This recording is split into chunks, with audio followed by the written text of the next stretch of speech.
If you thought Mikhail Tal was an aggressive chess player, you gotta watch this guy's game. His name is Rashid Nizmedov, and he plays an absolutely breathtaking game. He sacrifices so much material, you can't even count it. At this point, he's just giving away stuff like Mr. Beast. He starts off with d4, and his opponent, which we don't know of, goes with knight f6, and we have something called the Grunfeld variation, where white plays for the center, and black plays for the c5 pawn push. Taking is not good, because you relinquish control of the e5 square, and black can immediately gain that back with e5, just opening up this bishop to attack this pawn. So yeah, this is why Nez plays bishop b5 check, and an excellent move is probably the worst move of the game on Nez's side, because literally the rest of his moves are best move, brilliant move, or great moves. I mean, absolutely crazy. And his opponent has many responses. Bishop d7 is the most natural. Knight d7 is bad because it blocks in your light squared bishop. Queen d7 I'm not even going to talk about. And there's knight c6. Knight c6 is what his opponent played. And it's not a good move. It's an inaccuracy, and I completely agree with that, because this allows Nez to play d5. Now there's basically only one move for Nez here. I mean, for his opponent. It's a6. Because if you do nothing, then I'm going to take your knight, which is absolutely horrible, because it's pinned. Notice that it's pinned.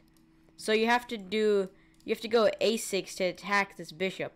So, for example, you have to go a6, and then you go back, and then say something like this, and the bishop goes back. Now this knight is not pinned, so it can move wherever it wants. Knight e5, and now this knight is free to go. You got some nice queenside control here, and these bishops are okay. This light squared bishop is horrible. I would trade that off as soon as possible. But there's knight f3 and castles, and it's okay, you know. But his opponent plays queen a5, which isn't a horrible move. It looks good because it attacks this and this, and some may call this a fork, and it probably is, if not for this incredible move, which I doubt anybody saw, including his opponent. Queen a4, which should be a great move, not best move. Nobody sees this move.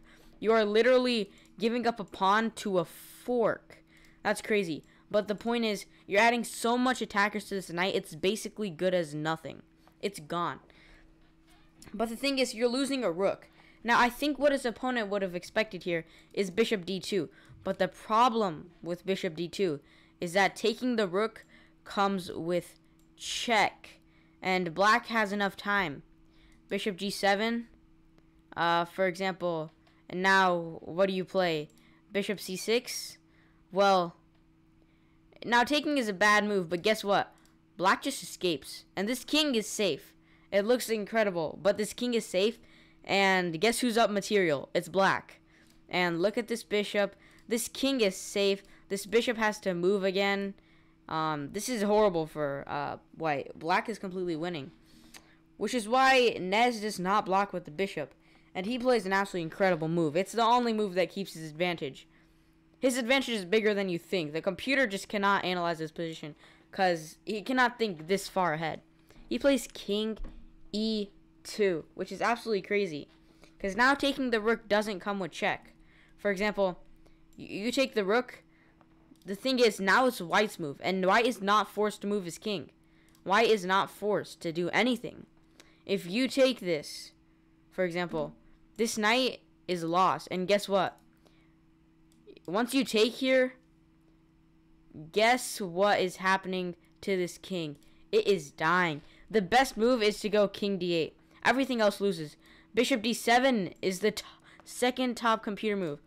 King d8, and man, white's pieces are getting into the attack. Knight f3 and knight g5 is game over.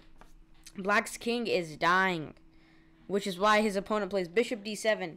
Not the best move, obviously, because it basically just gives up the knight. What black should have done was bishop d7, and after say something like takes, black can castle, and black's king is safe. And you'll notice that everything revolves around the black king. The black king is the only reason why black loses this game.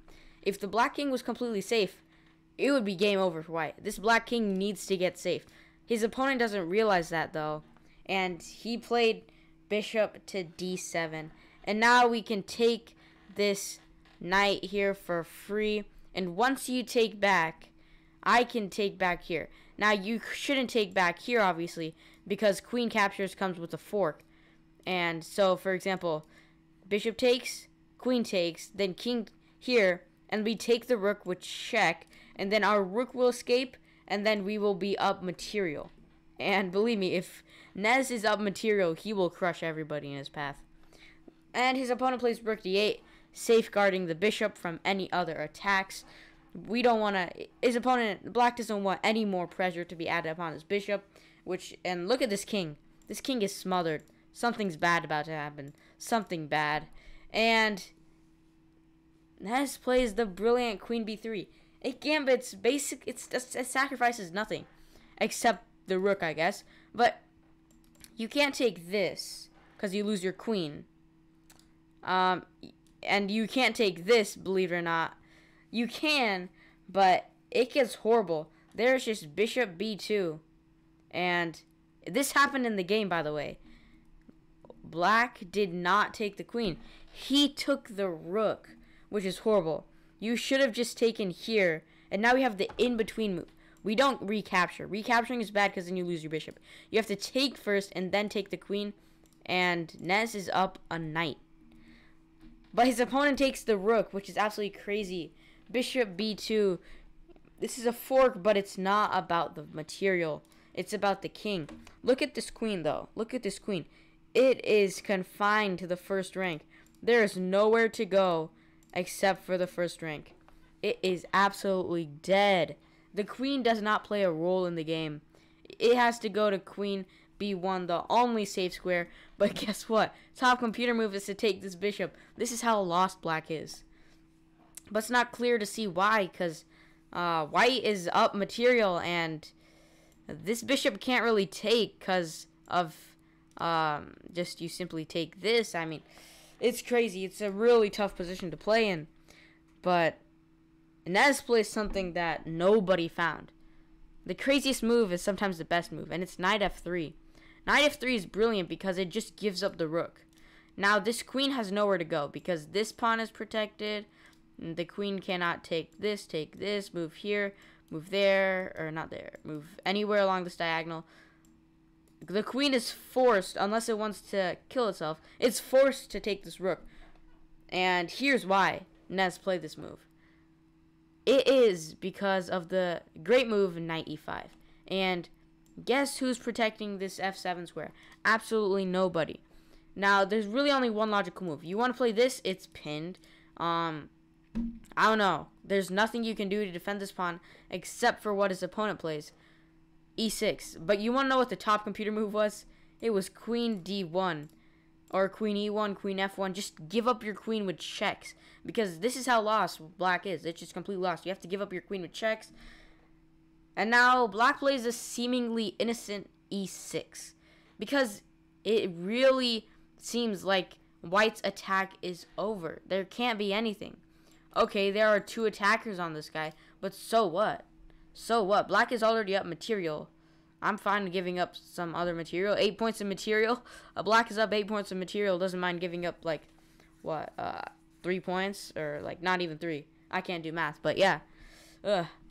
Crazy. So, Nez just takes on d7, and rook takes back. But the best move was to just move the king up. But it just may after that. Rook d7, and guess what? It is checkmate in 9 moves. And Nez saw all of this. He saw every single move that you're about to see right now. Queen b8 check. Rook blocks. If you move the king up here, you get absolutely slaughtered with knight c6 checkmate. So, rook has to block. Queen b5. Now, there's basically only one move from now on that retains Nez's advantage. This was queen b5 is the only move. Otherwise, white would have been completely lost. So queen b5, king moves up. You cannot block, obviously, because queen takes is checkmate, supported by the knight. I can't draw arrows. Okay, so king e7 and queen b7. Rook blocks. It just hangs rook and its mate from there. King f6. Now, there's literally only one move that wins here for white, and it's pretty obvious. It's the only good-looking move, which is queen takes f7. But I think his opponent thought he was safe here. Maybe he thought h4, I don't have to take, I can just go back. And he's right. Anything, h4 is not a big deal because you don't take, which is what Nez wants because of queen f4 check. But that's not what black can do. h4, black is just going to move back, and there's no attack, believe it or not. There is no attack. But I don't think his opponent saw knight f3 check back, because a backwards knight move is always a weird thing. Like, nobody expects a backwards knight move. And now his opponent plays king h5. If you go anywhere else, king h6, it's just mate in 2. Queen f4, you can't go here because of this bishop, and you go here, it's mate. And the only other move, of course, other than king h5, which plays in the game, king g4, it's mate in 2. Queen e6. And no matter where you go, if you go king h5, queen h3 mate. And this one's pretty cool. Pawn checkmate g3. Crazy, crazy. So his opponent saw that and moved to h5. And now Nez plays this nice decoy move, baiting, not really baiting. There's only one move. There's only one other move, and that would just blunder mate. Or not, that's not mate. But if you were to go back, I think it would just be mate with queen f4. Yeah, and then obviously, yeah. So you can't go back there. And so basically baiting black into coming closer to white's territory. And this queen plays no part in the game. It is just white's pieces that are playing a role in the game. And props to his opponent for not resigning, because I don't know. It ended absolutely spectacularly. Queen e6. If you go king h5, there is queen h3, as I said before. So you have to go king f4, and there is mate in 2. And there are 2 moves that are mate in 2. It's queen f6, because after you take this, queen e5 is checkmate. Or the other one that was played in the game, bishop e5. Looks a bit weird because you're just giving up this e4 pawn. And you might be like, there's probably some discovered checks, and that you'd be right there. But Nez ends in fashion with a nice little knight g5 checkmate. A knight checkmate, checkmating the king on e4 in the middle of the board with this queen on h1. Like, how did the queen go to d8 to h1 to end the game? Absolutely crazy. Nez is an absolutely amazing attacking player, and it's crazy. He's not even a grandmaster. He's only an international master. I'm sure if he tried for grandmaster, he would get it.